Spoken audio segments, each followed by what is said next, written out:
Y abrimos el turno de preguntas. Si tienen ustedes preguntas.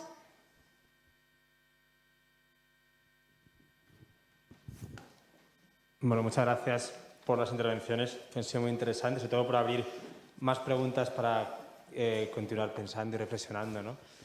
Tenía una cuestión para Ana, vinculado con la familia de los Rivera. ¿Qué proyección tiene el mundo moderno, 16, 17 y 18, la posesión de este tipo de obras en casa o incluso educación? Porque, como bien sabe Araceli, que trabajó la arqueta, el patriarca Rivera, con inscripciones árabes, etcétera. ¿Qué proyección tiene familiarmente la posesión de si es que la tiene, de este tipo de obras? Y si es una particularidad específica o compartida por gran parte de la nobleza del lugar. Que va, en absoluto es una cosa particular de los Rivera, todo lo contrario.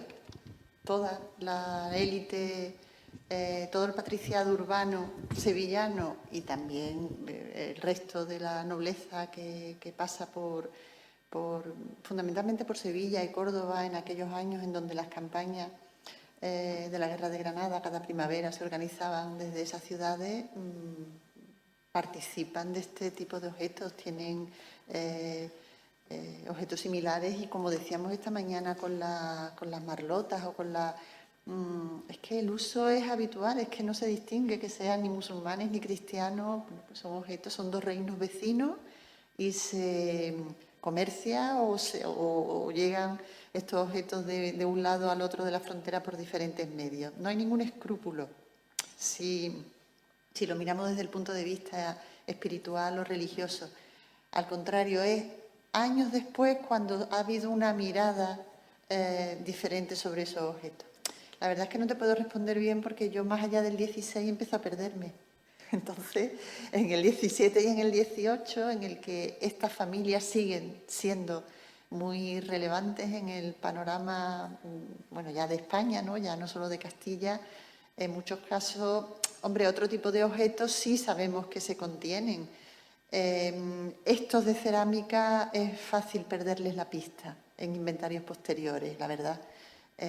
Pero bueno, esta mañana también hablando, también al hilo de la disertación de Antonio, que a mí me estaba continuamente trayendo imágenes a la cabeza, pues la armadura de Fadrique Enríquez de Rivera, que es el nieto y bisnieto de las personas a las que yo he mencionado hoy, está en el Museo del Ejército actualmente.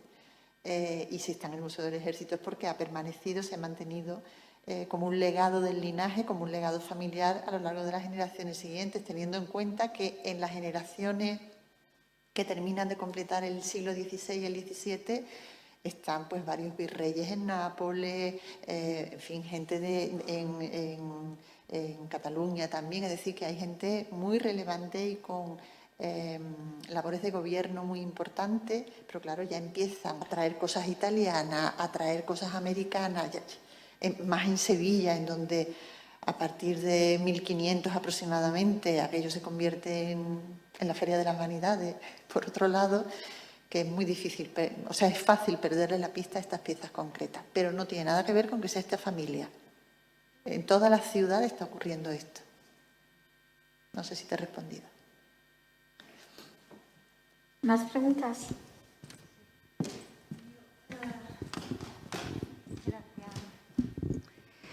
Pues, a ver cómo lo planteo. El tema de la vajilla mudéjar,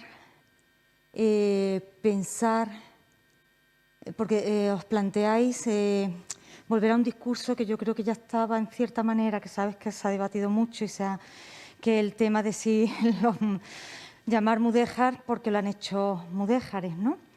Entonces, yo creo que, porque claro, un mudéjar podía hacer obras a la cristiana, no tiene por qué hacer con esa mezcla.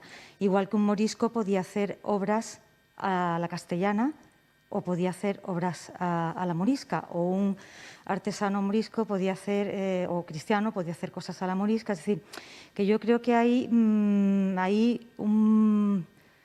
para repensar, ¿no? Ni vais a tener la solución ni la vamos a ahora, porque es un debate que está continuamente abierto. Entonces, yo creo que quizás el equilibrio esté en decir, bueno, estos son artesanos mudéjares, vamos a ver si podemos asociar determinadas vajillas por los sellos o por lo que estéis estudiando a esos artesanos mudéjares, y si no, quizás el discurso es abrir la complejidad, ¿no? Porque es bastante, y como tú lo has planteado, es decir, al principio has puesto las dos posibilidades que hay, es decir, hablamos de vajilla en el sentido de que tiene una, vamos a llamarlo simbiosis, que tampoco vamos a entrar porque simbiosis también tiene, bueno, pero tiene elementos de una y otra cultura, y en la que puede haber artesanos mudéjares, pero también habría alfareros. No conozco el caso que tú mencionas, pero habría alfareros que fueran cristianos y que elaboraran cosas también con esa simbiosis, ¿no? Entonces, yo lo veo como más complejidad, y supongo que vosotros a la hora de coger las piezas también lo estáis viendo. Es un tema, como sabes, porque, claro, todo eso lleva las casas moriscas. ¿Quién las hace las casas moriscas, por ejemplo, en Granada? Las casas mudéjares. La cuestión es si es útil o no sacar esa etiqueta de mudéjar, ¿no? Para como adjetivo de ciertas manifestaciones. Tradicionalmente se ha utilizado, y ahí está el debate. Bueno, el debate, las opiniones dispares de unos y otros, ¿no? Nosotros llevamos mucho tiempo con esta cuestión. Bueno, a ver, nos interesa a algunos esta cuestión y definir un poco, porque si no, conduce a lo que creemos que es a cierta confusión. Ponía el ejemplo inicial, ¿no?, de cuando uno hace una orden de búsqueda en una base de colecciones como son las de Ceres, te encuentras con cosas muy variadas y muy diferentes, o todo lo contrario, o muy acotadas para el término vajilla mudéjar, ¿no? Y por lo tanto es necesario definir ese campo. ¿Qué es una cerámica mudéjar? Y ahí abres un abanico de posibilidades, de interpretación.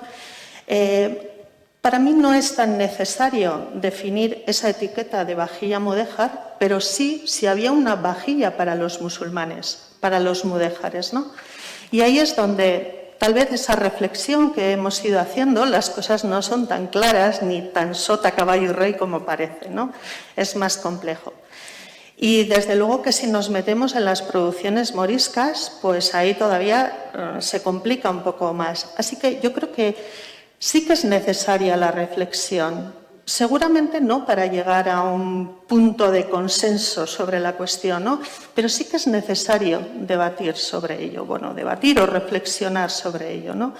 Y llamar la atención, bueno, para nosotros nos ha parecido necesario, a lo mejor para el resto no lo es, pero...